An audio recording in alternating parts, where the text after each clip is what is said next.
Hi, you're on the Reddit Confessions channel. Stick around, because what happened that night started with pasta and ended with the collapse of everything she thought she controlled. She froze in the doorway like the house wasn't hers anymore. The smell of garlic was thick in the air. Soft jazz played from the speaker she hadn't used in months. There were 2 wine glasses on the counter, and someone humming in the kitchen. Not her. She stepped further in, heels clicking against the tile, setting off a reaction that I could only describe as poetic. My friend Bryn didn't stop cooking, didn't even turn around. Just said, "Hey, perfect timing. Food's almost done." The pan sizzled. My wife blinked. And I just stood there. Not smug, not angry, not victorious. Just still. Because 20 minutes earlier, I had watched her slip off her ring and say she was grabbing drinks with Bennett. Said it like it was an errand. Like going out with him was no different than picking up almond milk or dropping off dry cleaning. She'd been doing that lately, treating reality like a list of tasks to manage, including me. She didn't expect Bryn. She didn't know Bryn had texted me out of nowhere that afternoon. She didn't know I'd said yes. She didn't know that I had finally gotten tired of eating microwaved hope alone. But now she was home early, and she wasn't smiling. She looked at the wine, the plates, the flicker of a candle on the dining table we hadn't used in months. Then she looked at me. I wish I could say I stared her down, that I looked strong, but I didn't. I looked at the floor. I looked everywhere but at the woman who used to know my middle name, my worst fears, my favorite song. Bryn finally turned around, spoon in hand, and said casually, "Hope you like cream sauce. He's been needing real food and some decent company." Darcy didn't say a word. Her purse slid from her shoulder. Her mouth opened, then closed, then opened again. I waited for the explosion, the accusations, the fake tears. Instead, she asked one question. "How long has this been going on?" My heart stuttered, not because of the question, but because of the implication behind it. She didn't ask what was going on. She didn't ask who Bryn was. She asked how long, as if she'd been waiting, expecting this moment. That's when it hit me. She had already emotionally left this marriage, maybe months ago, and now, for the first time, she saw a door she didn't expect me to walk through. She had gone out to grab drinks with her male friend, but she came home, to dinner, to someone else standing where she used to a version of me she thought she'd broken completely. And that night, without warning, everything shifted. And it all started with garlic, jazz, and a woman in my kitchen who didn't need to explain her presence. Darcy didn't sit down. She hovered near the door like she hadn't made up her mind whether to stay or leave again. The silence between us felt like a hallway stretched too far, wide, echoing, filled with everything we hadn't said in months. Her eyes bounced between Bryn and me, scanning, calculating, trying to find a version of the story where she could still control the narrative. But this time, I didn't offer her that safety. Bryn, calm as ever, stirred the sauce and served the plates like we were on the same page. In truth, we hadn't spoken in over a year before today. There had been no secret texts, no flirty messages, no plan. Just one message from her, one weak yes from me, and a quiet dinner that happened to arrive at the worst possible time, or maybe the best. Darcy crossed her arms. "So what is this? Some passive-aggressive response to drinks with Bennett?" Her voice cracked slightly when she said his name, which told me more than she intended. She wasn't just suspicious, she was jealous. And maybe scared. That alone stunned me. I picked up my fork, but didn't eat. "You left your ring in the bowl before you walked out tonight. What exactly was that supposed to mean?" She didn't answer right away. She looked down, biting the inside of her cheek like she'd been caught without a script. That had always been her strength, controlling the scene, the pacing, the roles. But tonight, there were no roles left to play. I wasn't playing the understanding husband. I wasn't even playing the sad one anymore. I was just done performing. Bryn excused herself to the bathroom, giving us space. That kind of grace felt unfamiliar. It had been a long time since someone stepped out of a room for my sake. "I was just tired of pretending," Darcy finally muttered. "We haven't connected in over a year. I've been walking around this house like a ghost, Glenn. You barely touch me. You barely ask me anything." I laughed once, dry and sharp. "I barely ask you anything? Because every time I ask how you are, you give me one-word answers. Because when I plan something, you cancel. Because when I try to talk about us, you sigh like I'm dragging you through a swamp." She stepped forward, her voice rising. So your solution is to have your old girlfriend play house while I'm gone. She's not my girlfriend, I said. But at least she looked me in the eyes tonight. That landed harder than I expected. Darcy blinked, and something inside her visibly shifted. Part pain, part indignation, part panic. She sat down slowly, not touching the food, but staring at it like it was proof of something she'd missed. For once, she wasn't angry at me. She was angry at the reality that I no longer chased her like a lost puppy. I don't want this to spiral, she whispered, her voice suddenly thin. I didn't mean to make you feel replaced. Replaced. That word felt so strange coming from her. Like she had been the one abandoned. Like I was the one who had built a world around someone else, while pretending everything at home was just routine. I leaned forward. Did you sleep with him? Her head jerked up. What? Bennett. Did you sleep with him? She didn't answer. Not with words. She didn't need to. The flinch in her shoulder. The widening of her eyes. The way her fingers gripped the edge of the table like she suddenly needed something to hold on to. They were louder than any yes. I didn't say another word. Didn't cry. Didn't shout. I just stood up, took my plate, and walked it to the sink. The food still smelled amazing. I didn't have the appetite. Behind me, I heard her whisper, "It wasn't supposed to be serious." That broke me more than if she'd admitted love. Because that meant it wasn't even meaningful. I'd been discarded not for passion, not for some grand soulmate delusion, but for boredom, for convenience, for fun. She stood up too, now less defiant, more exposed. What now? She asked. I didn't answer. I didn't know her that anymore. And as I walked out of the kitchen, I realized something terrifying and freeing at the same time. I had no plan. But for the first time in months, I wasn't afraid of that. She didn't sleep in our bedroom that night. She didn't ask to, and I didn't offer. After the conversation in the kitchen, she stood in the hallway like someone trying to rewind time with silence. Her eyes flicked toward the staircase once or twice, like she wanted to say something, but instead, she grabbed a pillow from the couch and laid down without a word. That was the part that hurt the most. No apology, no remorse, just avoidance. Bryn left shortly after. She didn't ask what happened, didn't press me with questions or sympathetic stares. She just gave me a soft smile and said, "You're not crazy, Glenn. You've been holding this house together alone for too long." And then she was gone. The next morning, the sun came through the blinds like it always did, soft, slow, undeserved. I got up, went through the motions. Shower, email, coffee, but I didn't go to work. I couldn't sit in front of a screen all day pretending that my entire world hadn't warped overnight. Every word Darcy had said was now echoing through the walls, every silence even louder. Around 9 a.m., she finally emerged from the living room, still in her clothes from the night before. She looked hollow. Her mascara was smudged. Her hair, tangled. But she didn't say good morning. She just poured herself coffee like it was any other Tuesday. She sipped it once, then finally glanced at me and said, "We should talk." I didn't look up from my mug. Yeah, probably. She sat down at the table, same spot as last night, and traced her finger in a circle across the wood like it could summon a version of herself that wasn't unraveling. "I made a mistake," she said finally. "Which one?" I asked, quieter than I meant to. That got to her. Her shoulders tensed. She put down the coffee and folded her hands like someone preparing to testify. "I didn't cheat on you the way you think." I raised my eyes. "There's a way I'm supposed to think." "It wasn't planned," she snapped, then softened. "I didn't go looking for it. I didn't think anything was going to happen with Bennett. He just listened. That's all it started as." "Then what did it turn into?" I asked, leaning forward slightly. "A loyalty program? Spend enough time together and earn a night in his bed?" She winced. "You don't have to be cruel." "No, you already handled that part," I muttered. Her eyes welled up, but I didn't offer her comfort. For the first time in years, I realized I had been her emotional sponge, absorbing her outbursts, her indifference, her withdrawal, just so she wouldn't have to confront them. And now, she was sitting there waiting for me to let her off the hook again. I wasn't going to. "I just felt invisible," she whispered. "Me too," I replied. She blinked hard.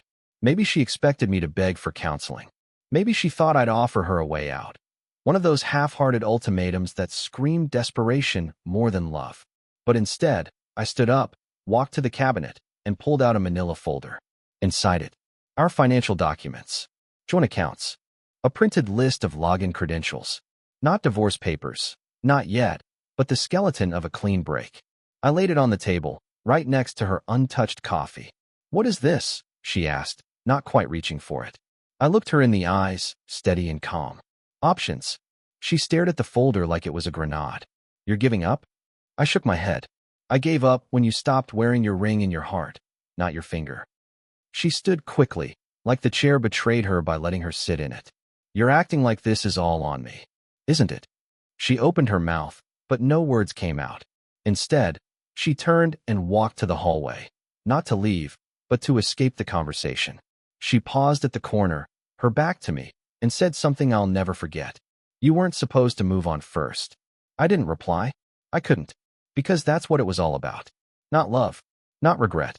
Not us. Control.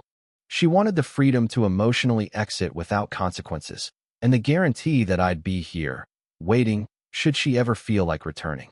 But the thing she didn't account for was that silence is its own kind of voice, and mine was finally loud enough to be heard. I spent the rest of that day in the backyard, not gardening, not fixing anything, just sitting in one of those uncomfortable plastic chairs, staring at the fence. It's weird how fences are supposed to keep things out, but all I could think about was everything that had already gotten in. Darcy didn't come out. She didn't text. Didn't call my name from the kitchen window like she used to when dinner was ready or when she needed help opening a stubborn jar. That version of her, the one who needed me for small, human things, was long gone. Now it was just silence. Silence, and that folder on the table, probably still untouched. But around 6:30, when the light started to bend through the trees in that warm, eerie way that makes everything feel a little too cinematic, she finally opened the sliding door. Bryn stopped by. My stomach tensed. I didn't move. "She said you left your charger in her car," she added. "I told her I'd bring it to you." She said no. Still, I said nothing. Darcy stepped closer to the edge of the deck. She doesn't seem like someone who wants to be just a friend. I turned toward her slowly. "You don't get to police my friends anymore." Her lips parted, but no words came. She wasn't used to me talking like that. I wasn't used to hearing it either. "I'm just saying," she continued, a little shakier now, "you don't really know her anymore. People change. She could be using this situation." I stood up before she could finish. "Oh, like how you used our situation to fall into someone else's arms." Her jaw tightened. "You don't get to throw that at me every time you're losing an argument." "Who said I'm losing?" I said, stepping past her toward the door. "Because from where I'm standing, I finally stopped chasing someone who didn't want to be caught." That shut her down. For a moment. But then, just when I thought she might walk away again, she dropped a card I wasn't expecting. "You want the full truth?" she said, arms crossed. "It started before Bennett." I stopped cold. Her voice was quiet now, almost like she regretted saying it, but she didn't take it back. "There was someone else. Just once. A year ago. At that conference in Portland. I never told you because it didn't mean anything, and I thought I could bury it." My heart felt like it slid out of place. I couldn't breathe right. She continued, faster now, like a confession caught in a landslide. "It wasn't love. It was impulse. I was drunk, lonely, and stupid, and I hated myself afterward. That's why I started pulling away. I didn't know how to face you without breaking into pieces. I wanted to scream, to shatter the patio table, to rewind time. But instead, I laughed. Not a bitter laugh. Just hollow. Empty. The kind you make when your body doesn't know what else to do. You know what's funny?" I said finally, staring at her like I was seeing her for the first time. I blamed myself for everything. The distance. The quiet. The lack of affection. I thought maybe I'd gained weight. Maybe I was boring. Maybe I was the reason you stopped looking at me. She looked down. "But turns out, you were just drowning in guilt and too proud to throw a rope." She wiped her eyes. "I didn't tell you because I didn't want to lose you. But you lost me anyway," I said, voice flat. "You just didn't notice." We stood there for a few seconds, breathing the same air, but living in different timelines. Hers was filled with regret. Mine was filled with exhaustion. Finally, I walked back inside. She didn't follow. And as I sat down at the kitchen table, across from the folder I had left open on purpose, one thing became clear. This wasn't about fixing a marriage anymore. This was about surviving the collapse. And whether she realized it or not, the last brick had already been pulled from the bottom. I didn't sleep much that night. The house felt off balance, like every wall was holding a secret. I tried to stay in the bedroom, but everything there reeked of her. Her lotion, her hair on the pillow, the drawer full of tangled jewelry she never wore. So I ended up on the couch, staring at the ceiling fan spinning like it might unscrew itself from guilt. Around 3 a.m., I caught myself rehearsing conversations I'd never have. Clever lines. One-liners she'd never forget. But when the sun finally rose, all I felt was emptiness. No rage. No revenge. Just the quiet ache of someone who'd realized too late they'd been living in the background of their own life. By the time morning hit, Darcy had already left the house. She didn't say where she was going. Just left a note on the counter. Gone for a few hours. Need space. The irony was too perfect. I spent most of the day avoiding reality. I rearranged the spice rack, reorganized the junk drawer, cleaned behind the fridge. I guess when your emotional world falls apart, you start finding control in meaningless places. Then, around 2:30 p.m., there was a knock on the door. I didn't expect Bryn. She stood there in a black hoodie and jeans, her hair pulled up in a messy bun, holding a brown paper bag and looking nervous. Not her usual confident, steady self. "I brought you lunch," she said, lifting the bag. I blinked. "You didn't have to." "I know. That's why I did." I let her in, unsure of what version of her I'd get. But the moment she stepped inside, something felt different. She didn't smile, didn't head straight to the kitchen. She looked around like the air itself had changed. "Did she tell you?" she asked, putting the bag down without opening it. "Tell me what?" Bryn hesitated, then exhaled like she was bracing for impact. "That I knew about Portland." I froze. The room tilted. For a second, I thought I misheard her. "She told you about that?" I asked. Bryn nodded slowly. "She called me the morning after. Said it was a mistake. That she needed someone to talk to. I told her to come clean, or I would." "And you didn't," I said, voice low. "She begged me. Said it would destroy you. That you were already in a bad place mentally. That you didn't deserve the added pain." I swallowed hard, trying not to let it show. "So you decided to protect her?" "I decided to protect you," she said firmly. "Because I knew if I told you then, you'd unravel." I thought, maybe if I stayed close, I could at least be there when it all fell apart. I laughed bitterly. "So that night, when you made dinner and acted like everything was fine, you already knew the wreckage was coming." She looked away. "I wanted you to feel cared for, even if just for a night." The worst part? I believed her. That's what made it unbearable. Because she wasn't lying. She had been there. She had shown up. But she had also carried a truth that should have been mine to confront. "I don't know what to feel," I said, sitting down hard on one of the kitchen stools. "I want to hate both of you, but I can't. I want to walk away, but I'm still here. I don't even know why I let you in." She stepped closer, gently placing the bag of food next to me. "Because you don't want to be alone. And that's okay." I looked up at her. She wasn't smiling. There was no hidden agenda in her eyes. Just sadness. Maybe regret. "I don't need you to fix me," I whispered. "I just needed someone to tell me the truth before the roof caved in." She nodded. "I know." We stood there in silence, not touching, not speaking. Just two people in a kitchen full of unsaid things. That's when the front door opened. "Darcy." She walked in, saw Bryn standing there, again, and stopped mid-step.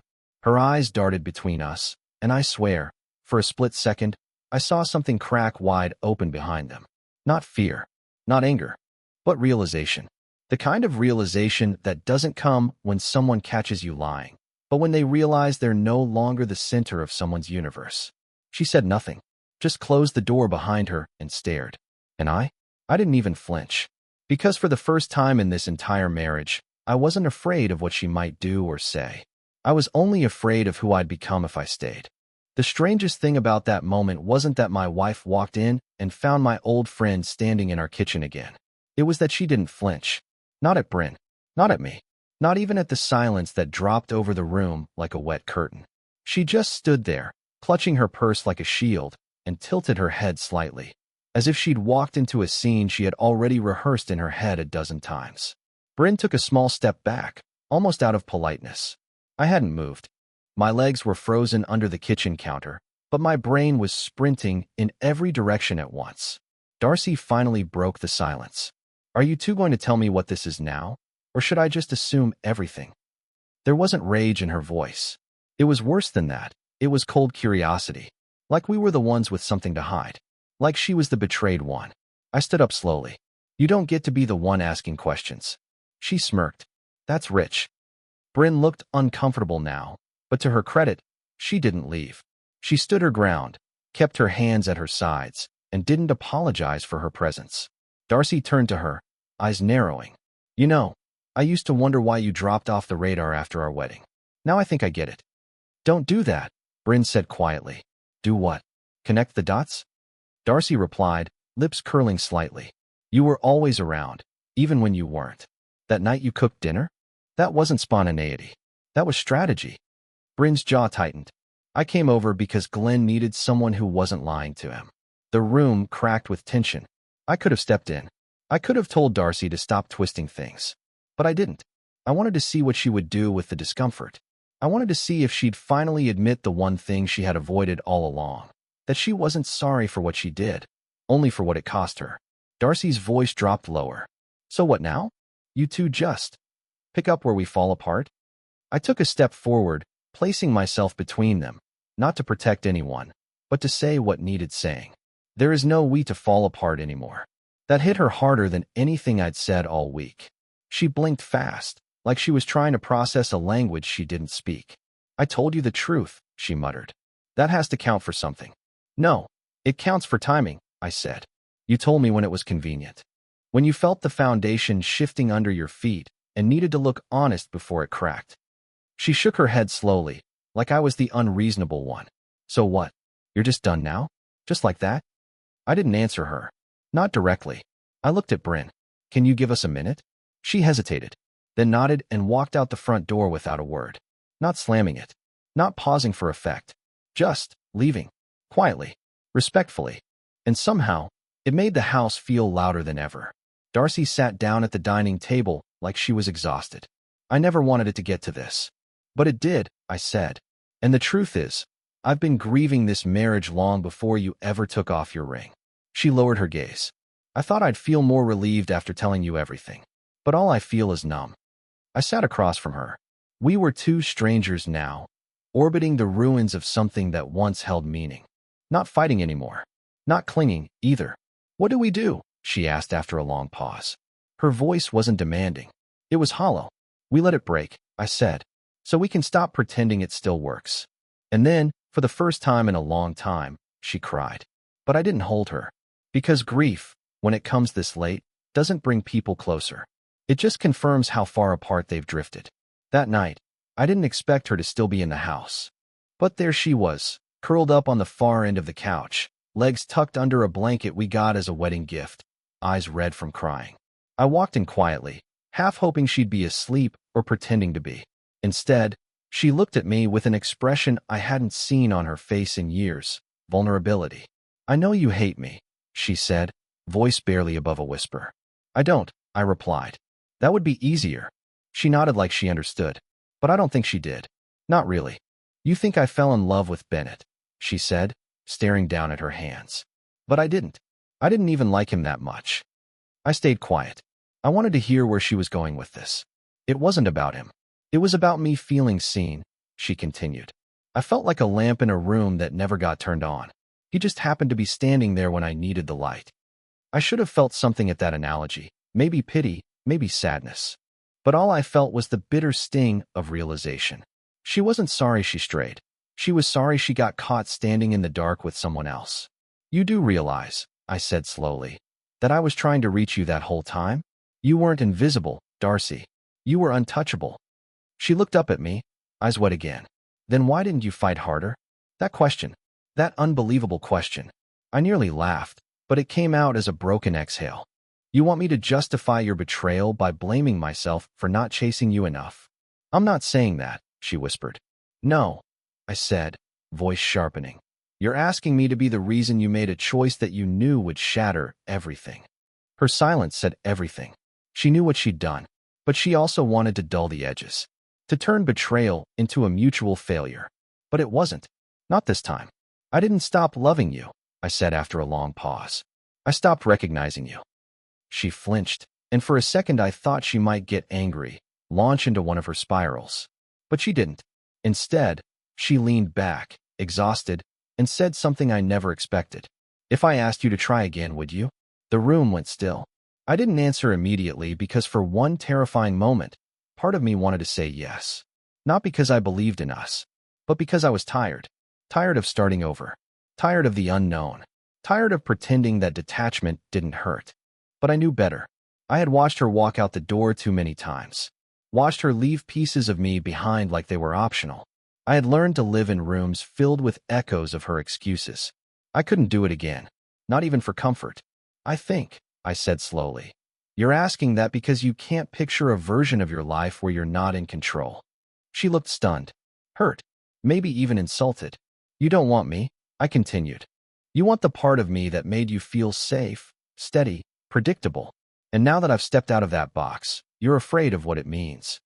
She covered her face with her hands, but I wasn't moved. Not anymore. A few minutes passed in silence before she finally spoke again. You know, Bryn used to write poetry in college.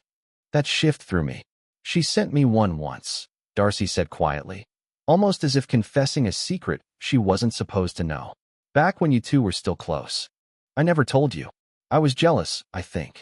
The way she saw you, how she described you in that poem. It wasn't how I saw you then. It wasn't how I wanted to see you. I didn't know what to say. She made you look like a hero, Darcy continued, voice thick now. And I guess I resented that. Because when I married you, I didn't want a hero. I wanted someone I could shape. And you were already formed. That's when I realized something that hit me harder than all the confessions before it. She hadn't just fallen out of love.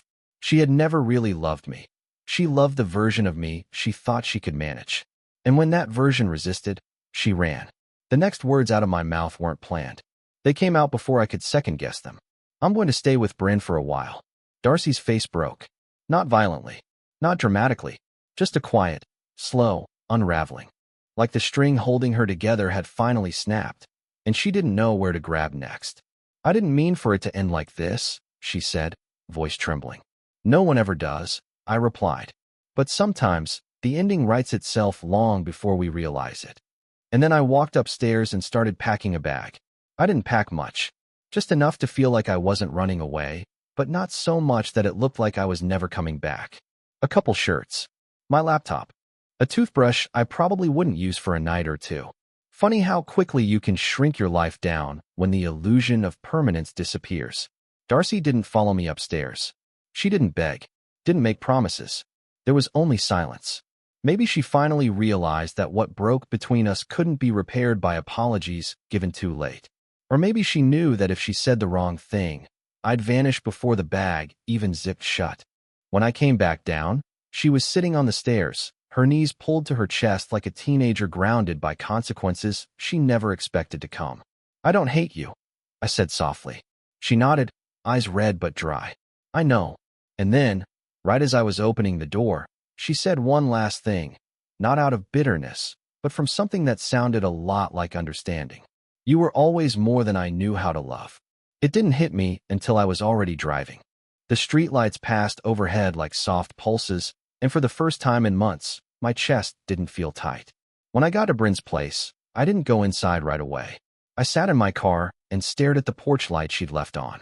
I thought about every moment I'd minimized myself to keep a sinking ship afloat.